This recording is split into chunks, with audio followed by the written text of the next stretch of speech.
¿Podrían ser acaso estos restos de gigantes árboles y vestigios de un pasado que aún desconocemos?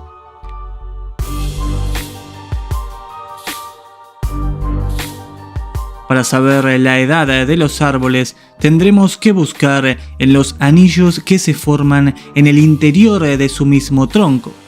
Cada anillo o círculo representa entonces un año de vida. Curiosamente, podemos encontrar en varios sitios de las tierras conocidas un gran parentesco que podría interconectar de alguna forma un pasado de grandes árboles que hoy se encuentran escondidos en el mismo suelo que pisamos, y que podría darnos otro panorama en conjunción con las historias olvidadas o que se apartan de las teorías oficiales.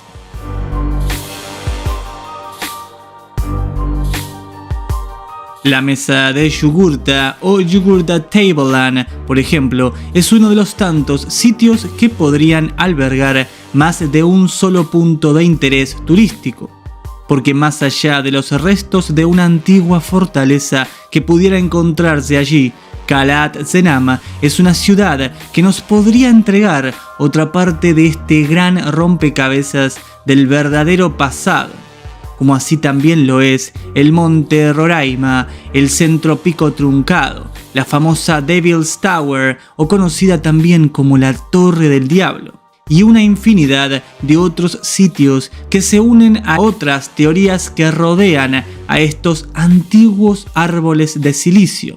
Pero, ¿qué tan distante se encuentra este pasado?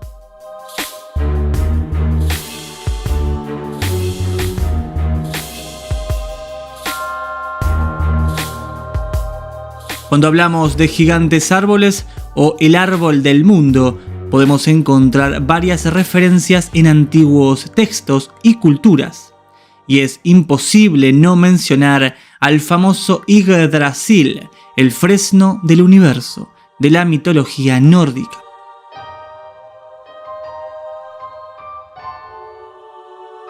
Sus raíces y ramas mantienen unidos los diferentes mundos, Asgard, Midgard o Helheim, entre otros.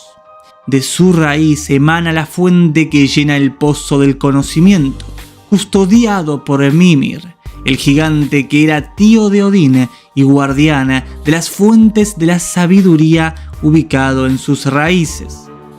Jotunheim era el mundo de los gigantes, que desde allí, cuenta la historia, amenazaban a los humanos de Midgard y a los dioses de Asgard.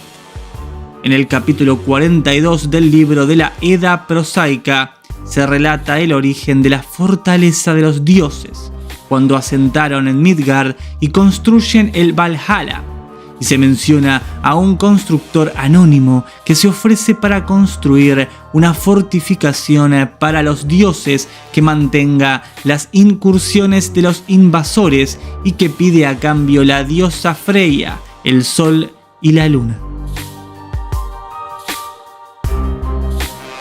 La creación de la tierra cuenta entonces que los dioses hicieron el cielo con el cráneo de Ymir y lanzaron sus sesos al aire para formar las nubes.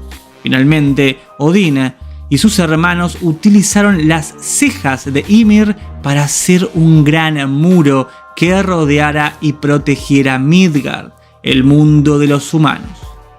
Estas murallas o muro que rodea el mundo de los humanos también se conoce como serpiente de Midgard, una gigantesca serpiente que ronda Midgard hasta el día del Ragnarok.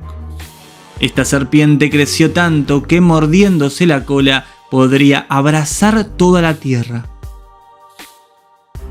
Esto lo podemos a su vez unir con el Uroboros, la serpiente que se come su propia cola, que simboliza el ciclo eterno de las cosas, la lucha eterna, el ciclo que vuelve a comenzar una y otra vez sin poder impedirlo. Esta concepción se empleó en varias culturas y se asemeja a la nórdica con la serpiente de Midgard. ¿Qué tan arraigado está nuestro pasado de estos seres gigantes? ¿Acaso fueron parte de nuestro pasado aquí mismo en estas tierras y convivieron con los humanos ancestrales?